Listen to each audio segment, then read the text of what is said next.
Hey y'all, I'm Giselle and I'm a real estate agent here in New Jersey. So if you clicked on this video, you want to know how can you go from fail to pass. I'm going to share my journey and how I did it in 2 weeks. So stay tuned to find out and don't forget to share, like, and subscribe to my channel. Thank you. Your girl took the real estate exam for the first time and she failed it. Yep, that was me. So when I took the exam for the first time and I saw that I failed, one, I was surprised. Two, I was disappointed because I put a lot of time and a lot of effort. Well, maybe not that much time, and that's probably why I failed it, and I'll share with you a little bit more on. But I put a lot of studying into the pre-licensing course, especially, and I failed the exam. So of course I was disappointed. I was like, oh, like how can I fail? Like, so I was kind of like, I was definitely disappointed in myself, but I needed to go back to my why. Why do I want to get my real estate license? So I had to change my mindset on it. So Habakkuk 2 verse 2 says, write the vision and make it plain. Going back and revisiting my why encouraged me and motivate me to take the exam again because I knew there were certain things that I needed to change and shift. And I knew that as long as I changed the plan, I could pass the exam the second time around that I took it. I was motivated and I was ready. So I came up with a plan, and that's the plan that I'll show you. So of course, step one, you want to have a change in mindset. If you are feeling discouraged, you want to shift, go back to your why and get encouragement. Motivate yourself. Motivate yourself, okay? Step two, and this was a game changer for me, the study materials. So what I did is when I did my pre-licensing course, after each topic, they would give you a chapter summary. So I used the chapter summary and I would print the chapter summary out. How to know which chapter summary to print out? Here is it.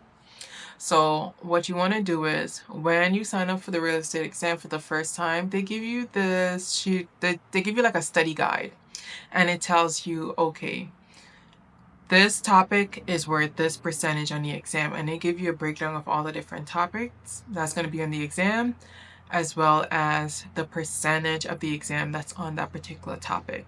So for example, let's say contracts. Contracts is worth for 40% of the exam, and the other topics are worth less than 40% of the exam. So what I did is I put a lot of my time into studying contracts. I wanted to make sure that I knew in and out a lot of the questions on contracts. So I went back, printed my summary, my chapter summary on contracts, which was like 20 to like 28 pages long. And I went back and I printed that off and I went in and highlighted.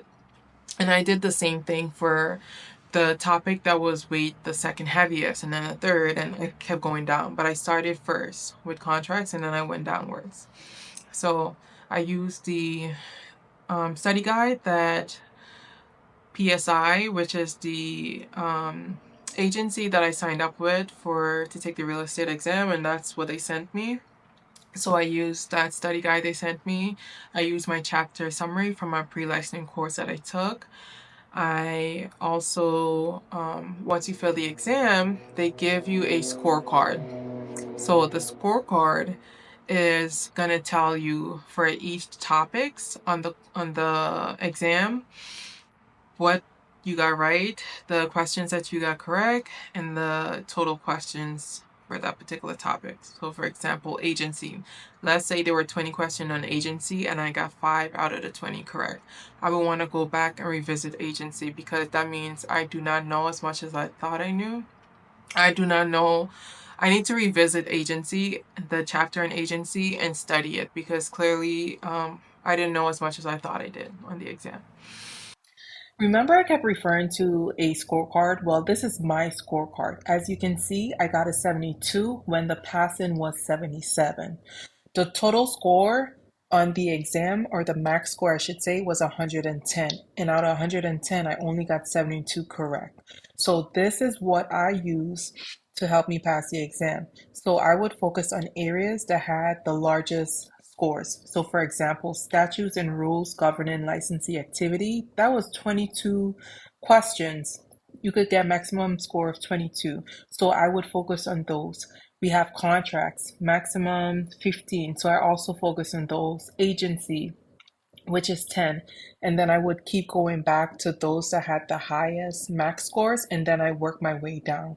I can also see areas that I needed more improve on. So let's say, for example, the licensing requirement, I got 0 out of the 3. So I can go back and refresh my memory on those and go back to the study guide and the chapter summary. So I can maybe get a 3 out of 3 next time, but I focus on the heavy hitters first and then I work my way down. So I hope this illustration at least made sense when I kept referring to scorecards. So I went back and I would do that same, but also remember I kept focusing on the topics that weighed the most on the exam. So I revisit those, and then once I got through my study materials, then I would revisit like the smaller ones, like the ones that were 15% or 10%, just in case I want to get a couple extra points, because when I took the exam, I think I was like 3 or 4 points away from passing the exam. So I wanted to make sure that I took in as much information as possible. So these were the steps that I did, because if you try and study everything from the pre-licensing course, it's going to be overwhelming, and it's going to be a lot of information to study. So that's why I narrow the information down and slowly digest that information. I also use index cards, also known as flashcards, and I got a few from the dollar store around by me. And as I'm reading those chapter summary highlighting, I would also make index cards, and I will put like the vocabularies on it. With the vocabularies, they may change the wording, they may change the numbers, but once you know the information, you're going to get it correct. So I focus on vocabularies as well. So I had my chapter summary, I had my index card, I had the PSI guide that comes with the study guide, and I also use my scorecards. And those 4 items actually helped me to pass the exam.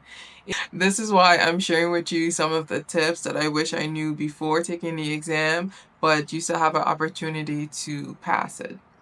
And then once I had all my study materials together, I give myself an estimated amount of time to review it. So I personally have a 9 to 5 job. So I study after work and I also study on the weekends. So I knew it was going to take me about 2 weeks. So I decided to schedule for my real estate exam and schedule the exam for roughly 2 weeks. I don't know why, but I always schedule my exam on Sundays. I'm a morning person. I schedule it in the morning. I had a light breakfast, and now that I took all that information, I study it, I give myself time. Don't rush the process. If you can't do it in 2 weeks, that's okay. Give yourself 3 weeks to take it. If you need more time, give yourself that. Also, be mindful, because the information that you already learned, you don't want to forget it as well.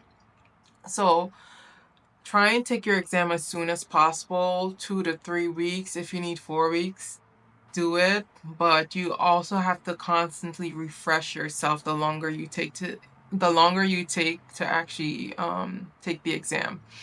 So that's exactly what I did. And then the morning of, I went into the exam. I had a light breakfast. I said a prayer. I said, God, please be with me. Help me to remember what I've learned, because faith without work is dead. I did the work, and now it's time to take the exam and to see how I did. So, of course, I took the exam and I saw that I passed. I was elated. I was so excited. And I knew that, okay, it's because I changed my method. I knew what to study now, and I give myself enough time and I prepared for the exam, and it paid off. It showed because I passed the exam. So be patient with yourself, give yourself grace, and set a plan. Set a plan. You heard about the 7 P's: prior, proper planning, prevent piss poor performance. Yes. It does. So give yourself, set a plan, give yourself time, give yourself grace, be patient with yourself, and go ahead, schedule the exam, take the exam, and I hope you pass. And I hope this video was helpful to anyone out there who took the exam for the first time and they fail it and they're feeling discouraged. I hope this video will help to motivate you and show you that you can pass the exam. I did it and I know that you can as well. And thank you so much for watching. Please share, like, and subscribe to my channel, and thank you so much.